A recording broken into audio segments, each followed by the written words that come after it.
Hello everyone, welcome to HKM tech world.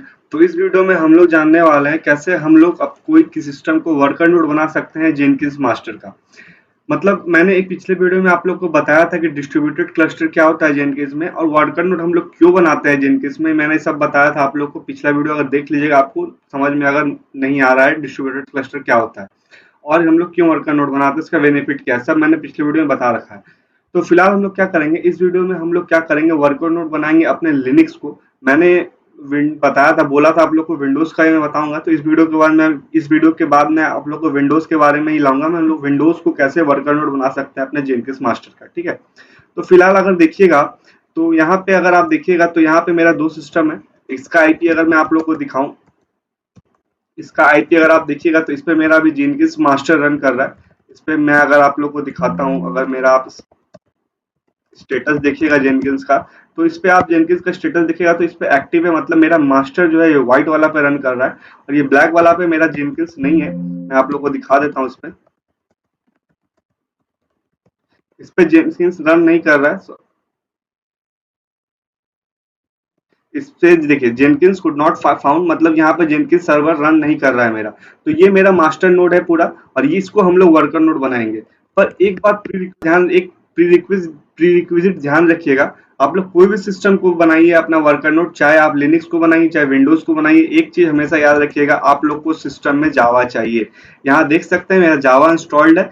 तब ये जावा installed नहीं है तो ये वर्कर नोड बन नहीं सकता है। क्योंकि जेनकिंस क्या करता है, जब आप कोई सिस्टम को वर्कर नोड बनाते हैं, जेनकिंस क्या करता है, एक एजेंट को उठा के यहाँ बैठा देता है। ऐसा समझिए, यहाँ पे जेनकिंस क्या करेगा, एक एजेंट को उठा के यहाँ बैठा देगा और जब भी जेनकिंस जॉब शेड्यूल करेगा इस वर्कर नोड पे, तो क्या करेगा जेनकिंस, वो एजेंट से बात करेगा, ठीक है। वो एजेंट से बात करेगा और वो एजेंट जेनकिंस का बात सुनेगा, मास्टर का बात सुनेगा और जैसा मास्टर बोला है उसके अनुसार वो जॉब शेड्यूल करेगा, ठीक है। इसीलिए हम लोग को जावा चाहिए यहाँ पे। क्योंकि वो जो हम लोग एक एजेंट यूज करेंगे वहां पे, एजेंट जो यूज करेंगे यहाँ पे, वो जावा उसको चाहिए अपना काम करने के लिए। इसलिए ध्यान रखिएगा, पहले आप लोग जावा इंस्टॉल कर लीजिए। अगर आप लोगों को डाउट है इंस्टॉल करने का, तो मैंने एक वीडियो बनाया था जहाँ पे मैंने जेनकिंस को कॉन्फ़िगर करना बताया था। तो उसमें मैंने जावा भी इंस्टॉल करना बताया था, तो वो वीडियो मेरा देख लीजिएगा। तो चलिए अब हम लोग कॉन्फ़िगर अपना वर्कर नोड कॉन्फ़िगर करते हैं। तो सबसे पहले यहाँ पे आपको मैनेज जेनकिंस में आना है और ये वाला टैब को मैं नेक्स्ट पेज में ओपन कर लेता हूँ, क्योंकि हमारा सारा रिलेटेड काम मैनेज जेनकिंस में ही होता है, जेनकिंस के रिलेटेड मैनेज जो करते हैं हम लोग। और उसके बाद आपको मैनेज नोट्स एंड क्लाउड्स में आना है, क्योंकि मैंने बोला था ये नोट्स एंड क्लाउड का वो सेक्शन है जहाँ पे आप लोग सारा नोट्स को, मतलब जो सारा आपका वर्कर नोट्स है वो सबको कॉन्फ़िगर करने के लिए यहाँ पे जनरली यूज होता है, ठीक है। और उस एक बात और, ये जो हमारा बिल्ट इन है नोड, बिल्ट इन मतलब मैंने एक बात और बताया था आप लोग को कि हमारा बाय डिफॉल्ट जो होता है जॉब सारा रन मास्टर नोड पे करता है। इसलिए यहाँ पे जेनकिंस बिल्ट इन एक नोड बनाता है और इसी नोड पे अभी सारा जो जॉब हमारा मतलब शेड्यूल्ड हो रहा था, ये हमारा मास्टर नोड है, ठीक है, मास्टर नोड है। तो मैं क्या करता हूँ, नया नोड यहाँ पे हम लोग बनाते हैं। तो यहाँ पे आप प्लस देख रहे हैं, न्यू नोड का ऑप्शन, आप इस पे क्लिक कीजिए और यहाँ पे आप लोग नोड का कोई नाम दे दीजिए। मैं अभी लिनक्स बना रहा हूँ तो यहाँ पे लिनक्स का नाम दे देता हूँ, रेड हैट, ठीक है। आप कोई भी नाम दे सकते हैं यहाँ पे। उसके बाद यहाँ पे परमानेंट एजेंट, अभी मैंने जिस एजेंट के बारे में बताया आप लोग को, ये एजेंट वही है। यहाँ पे आप लोग परमानेंट पे टिक कर रहे हैं, इसका मतलब आपको चाहिए परमानेंटली वो एजेंट वहां पे काम करे, ठीक है। इसीलिए मैं इसको टिक कर रहा हूँ। और आप इसको टिक नहीं कीजिएगा तो ये काम भी नहीं करेगा, आपको ये हमेशा टिक करना ही पड़ेगा। इसीलिए आपको यहाँ पे टिक करना ही पड़ेगा, ठीक है। तो इस पर आप क्रिएट कीजिए और उसके बाद यहाँ पे आपको ये नाम हमारा हो चुका है। यहाँ पे आप डिस्क्रिप्शन दे सकते हैं इस नोट के बारे में और यहाँ पे आप नंबर ऑफ एग्जीक्यूटर आपको देना पड़ेगा। मैंने एग्जीक्यूटर के बारे में आप लोग को बता चुका हूँ, एग्जीक्यूटर क्या होता है, ये कैसे हम लोग कॉन्फ़िगर करते हैं। तो यहाँ पे मैं फिर से एक बेसिक सा जानकारी दे देता हूँ। एग्जीक्यूटर नॉर्मली मतलब क्या होता है कि आप लोग कितना जॉब एक साथ रन कर सकते हैं। मतलब मान लीजिए J1 J2 दो अलग अलग जॉब है, तो वो जो दोनों जॉब मतलब मल्टीपल जॉब है ऐसा समझिए। तो आप लोग उस मल्टीपल जॉब में से कितना जॉब एक साथ रन कर सकते हैं, एक साथ बिल्ड कर सकते हैं, तो यही दर्शाता है नंबर ऑफ एग्जीक्यूटर का मतलब। तो मैं यहाँ पे 2 दे देता हूँ, तो हम लोग क्या होगा, 2 जॉब एक साथ बिल्ड कर सकते हैं। उसके बाद आपको रिमोट डायरेक्टरी देना है। एक बात हम लोग जानते हैं कि जेनकिंस, जब भी कोई जॉब हम जेनकिंस में क्रिएट करते हैं तो जेनकिंस क्या करता है, एक हमारा वर्कर मतलब एक डायरेक्टरी बनाता है, एक वर्कस्पेस बनाता है हर एक जॉब के लिए स्पेसिफिक। और अभी तक हम लोग ये जानते थे, अभी तक जैसे हम लोग ये हमारा मास्टर है, इसमें मैं अगर आप लोग को दिखाऊं, cd/var live/jenkins, ये जो फोल्डर है हमारा, इस फोल्डर में अगर एक CD वर्कस्पेस नाम का फोल्डर है, अभी तक जितना भी हमारा जॉब है सारा जॉब का जेनकिंस वर्कस्पेस इस फोल्डर में बनाता आया है। मास्टर में बाय डिफॉल्ट जो लोकेशन है हमारा डायरेक्टरी का जॉब बनाने जो ये वर्कस्पेस है ये है, पर हम लोग को वैसा ही वर्कस्पेस यहाँ पे बनाना पड़ेगा। ठीक है, ये वर्कस्पेस यहाँ पे बनाना पड़ेगा। तो पहले मैं क्या करता हूँ, मैं पूरा भी रूट में आ जाता हूँ। ये मेरा भी सॉरी ये मेरा होम डायरेक्टरी है रूट यूजर का। पूरा स्क्रीन क्लियर करते हैं और यहाँ पे मैं क्या करता हूँ, एक डायरेक्टरी हम लोग बना लेते हैं और वही डायरेक्टरी हम लोग यूज करेंगे as a custom directory for every job के लिए। ठीक है, तो यहाँ पे मैं एक डायरेक्टरी बना लेता हूँ /temp या /jenkins या रुकिए टेम्प फोल्डर में मैं बना लेते हैं हम लोग temp/jenkins/workspace। आप कुछ भी बना सकते हैं, तो इसको कॉपी कर लीजिए। और एक बात और ध्यान रखिएगा, हम लोग एक बात और जानते हैं यहाँ पे, इसको पेस्ट मैं कर देता हूँ पहले। इसका अगर आप परमिशन देखिएगा तो इसका परमिशन देखिएगा तो इसको राइट पावर नहीं है, मतलब जेनकिंस यूजर का। मतलब क्या हुआ, आप लोग कोई भी डायरेक्टरी या फोल्डर बनाते हैं तो उसके लिए एक पावर होता है, सर्टेन पावर होता है। जैसे इस रूट यूजर का जो ये रूट यूजर में आप ये मतलब ये डायरेक्टरी बना है, तो रूट यूजर जब ये डायरेक्टरी बनाया है तो रूट यूजर के पास ये पावर है डायरेक्टरी के लिए पूरा। पर जेनकिंस भी एक यूजर ही होता है। मैंने ये भी बताया आप लोग को, एक वीडियो बनाया था यूजर मैनेजमेंट के बारे में, बताया था, बता चुका हूँ ये सब आप लोग को। तो ये सब मैं सिर्फ प्रैक्टिकल कर रहा हूँ, मैंने सारा डिटेल्ड में पूरा बता चुका हूँ, ये सब पहले सब होता क्या है, अब मैं सिर्फ उसको यूज कर रहा हूँ सबको। तो यहाँ पे तो हम लोग क्या करते हैं, इसको जेनकिंस जो यूजर होता है उसको पावर देना पड़ेगा कि आप लोग को जेनकिंस मतलब पावर देना पड़ेगा कि आपको पावर है इस फोल्डर में आप कोई भी वर्कस्पेस बना सकते हैं। अगर जेनकिंस के पास पावर ही नहीं रहेगा इसके अंदर कोई फाइल या डायरेक्टरी बनाने का, तो जेनकिंस कैसे हर एक जॉब के लिए अलग डायरेक्टरी बना पाएगा। इसीलिए आपको पहले जेनकिंस को पावर देना पड़ेगा कि इस फोल्डर के अंदर आप कोई भी वर्कस्पेस बना सकते हैं। तो हम लोग को पावर देने के लिए आपको यहाँ पे chmod यूज करना है। और हम लोग को राइट पावर देना है। राइट पावर का मतलब होता है कि इसके अंदर कोई इस डायरेक्टरी के अंदर कोई फाइल फोल्डर क्रिएट कर सके। ठीक है, तो हम यहाँ पर जेनकिंस को क्या करते हैं, राइट पावर दे देते हैं। अभी मैं सारे यूजर को पावर दे रहा हूँ, तो सारे यूजर को दे रहा हूँ तो जेनकिंस के पास भी पावर आ जाएगा। तो अभी आप यहाँ पे देखिएगा, तो देखिए अब यहाँ पे राइट पावर आ चुका है। ठीक है, तो अब हम लोग यह क्या कर सकते हैं, इसको यूज कर सकते हैं as a custom workspace for every job. यहाँ पे रिमोट डायरेक्टरी यहाँ पे मांग भी रहा था, तो रिमोट डायरेक्टरी हम लोग यहाँ पे दे दिए। ठीक है, उसके बाद यहाँ पे लेवल दे दीजिए। लेवल बहुत ही इंपॉर्टेंट होता है, क्योंकि हम लोग एक बात और जानते हैं कि डेवऑप्स वर्ल्ड में हमारा आईपी कांस्टेंट नहीं रहता है हमेशा। एक कंटेनर से हम लोग अभी कंटेनर यूज करेंगे अपना इमेज बनाने के लिए, सॉरी इमेज बोल रहा हूँ मैं, worker node as a container को हम लोग वर्कर नोड बनाएंगे, तो उस केस में आप लोग को लेवल का बहुत जरूरत पड़ेगा। क्योंकि हमारा एक कंटेनर हमारा ऐसा हम लोग करेंगे कि मान लीजिए एक J1 जॉब है। ठीक है, J1 जॉब जब शेड्यूल्ड होगा तो एक नया कंटेनर लॉन्च करेगा, उस पर रन करेगा, उसके बाद कंटेनर डिलीट हो जाएगा। तो बार बार जब कंटेनर डिलीट होगा, नया कंटेनर लॉन्च होगा, तो उसके इसमें आईपी चेंज होते रहता है। तो इसीलिए हम लोग को हमेशा हर जगह लेवल का बहुत ही यूज होता है। तो मैं यहाँ लेवल दे देता हूँ अभी फर्स्ट वर्कर नोड, कोई भी आप लेवल दे दीजिए।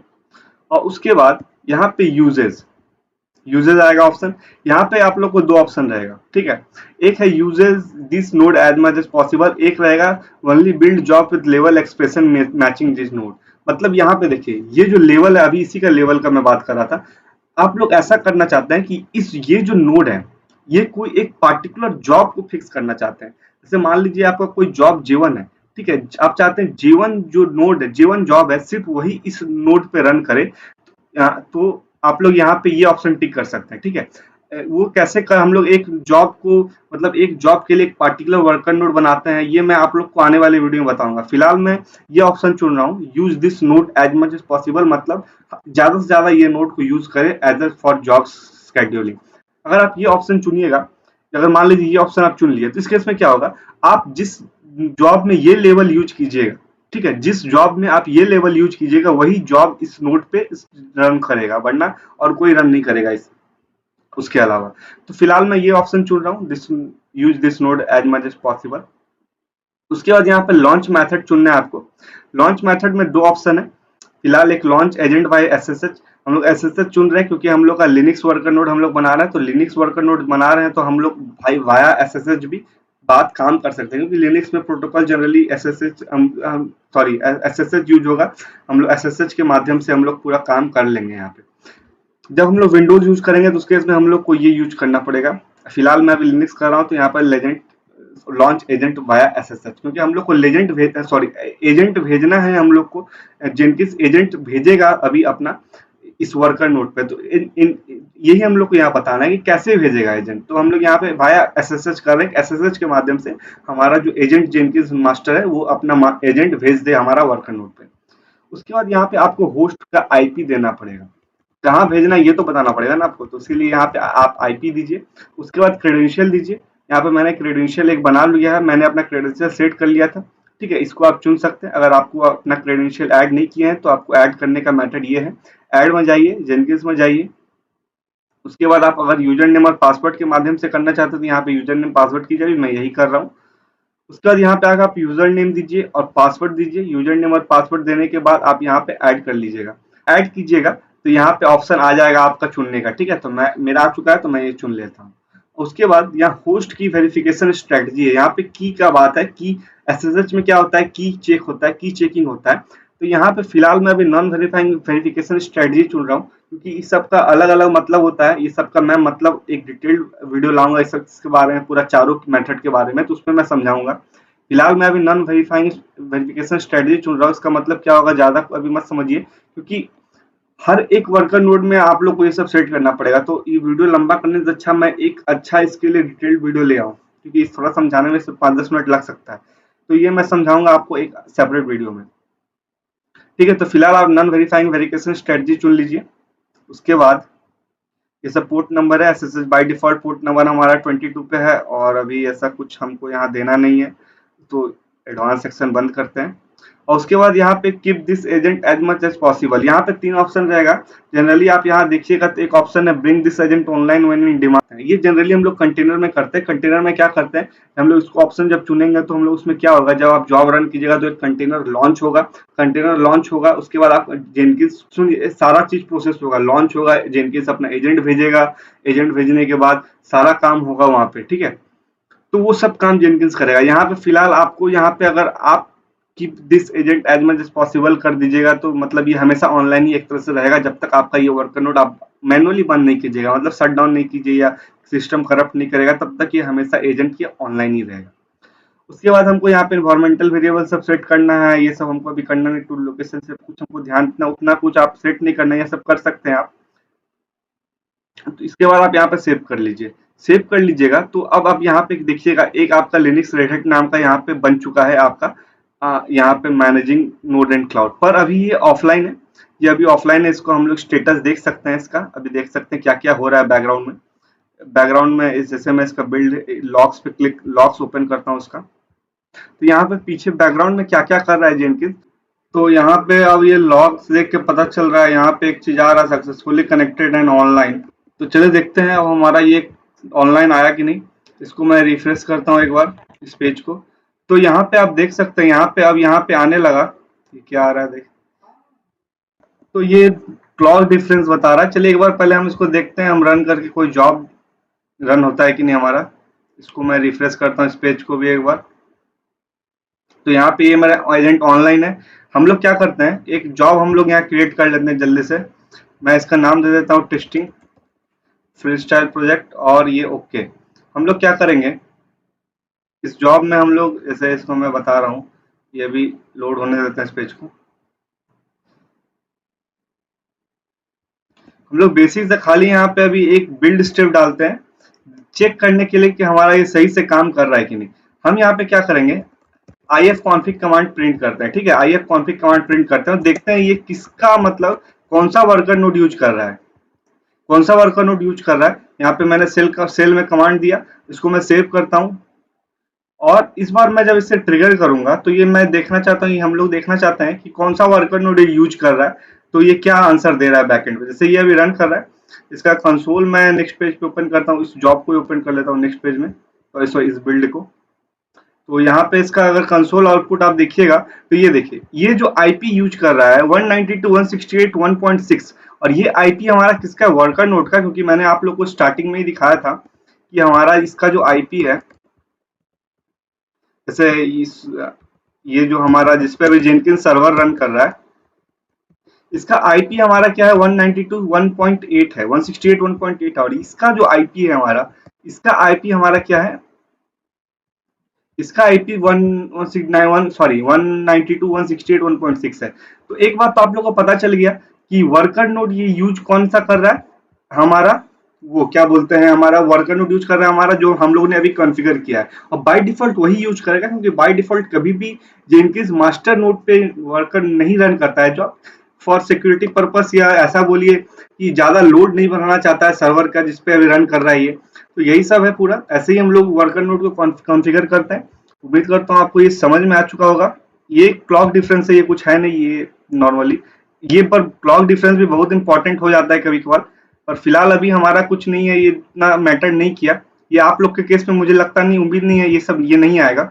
ये मेरे केस में आ रहा है क्योंकि मेरा थोड़ा सिस्टम में ये दो, एक में आईएसटी स्टैंडर्ड यूज कर रहा हूँ, ये टाइम थोड़ा सिंक में नहीं है हमारा जेन की। ये सिंपल सा ऐसा समझिए, क्लॉक डिफरेंस जो है वो सिंकिंग है, मतलब ये जो हमारा मास्टर का जो टाइमिंग है और ये जो आपका ये जो वर्कर नोड का टाइमिंग है, ये सिर्फ बता रहा है इस दोनों के बीच का डिफरेंस, ये नॉर्मल यही है ये।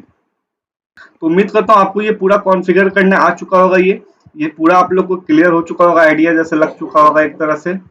इसमें पूरा आप लोग कैसे आप लोग कोई लिनक्स को वर्कर नोट कॉन्फ़िगर करते हैं। और जहां तक बात है यहाँ पे होस्ट की वेरिफिकेशन स्ट्रेटजी का, तो ये मैं नेक्स्ट वीडियो सॉरी इसका एक मैं सेपरेट वीडियो लाऊंगा। मैं नेक्स्ट वीडियो में आप लोग को बताऊंगा कैसे हम लोग विंडोज को वर्कर नोट बनाते हैं, उसके बाद मैं इसके लिए एक रिलेटेड वीडियो सेपरेट वीडियो ले आऊंगा। तो फिलहाल वीडियो को इतना ही, थैंक यू।